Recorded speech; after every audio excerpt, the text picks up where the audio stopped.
Hello, everyone. Welcome to this week's edition of the Instructional Insight.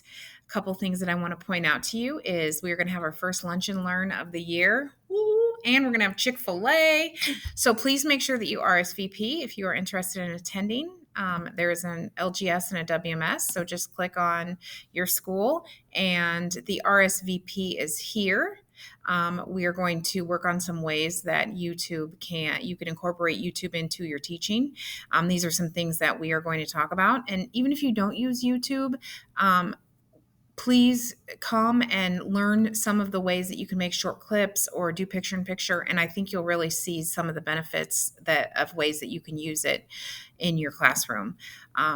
We have this section on data. We have dug into the data. We've had our data meetings at each school. So now what? What are you going to do with this data?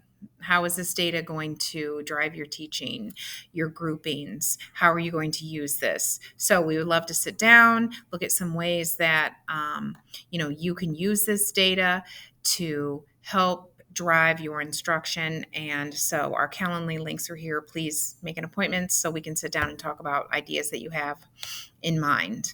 And last, we put the story cubes. We did this when we did our instructional coaching introduction at each school.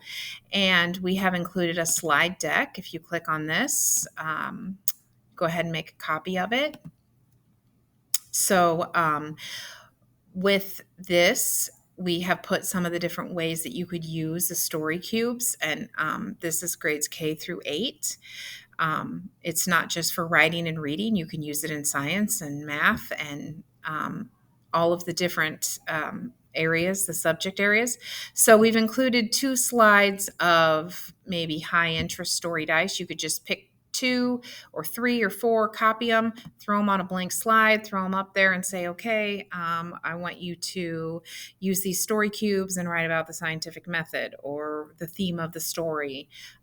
Or you don't even have to have the students write. They could just tell a story. So you give them 4 cubes and they tell a story using the 4 different cubes. There are also some online digital versions of the story cubes that if you click on them, it just comes up, gives you, this one could have some interesting conversation that you can use in your classroom. So there are 4 different versions, and some of them are, if you go through and look at them, based on different grade levels and different ways that you can use the story dice in your classroom. But you can get a lot of conversation. You can get your students creating, and you can get them thinking outside the box and be creating ideas that they have using the story dice. It's a simple fun. It doesn't take very long. So enjoy this week's insight. Please RSVP to the Lunch and Learn and reach out to discuss a little bit further your data meetings. Have a great day, everyone.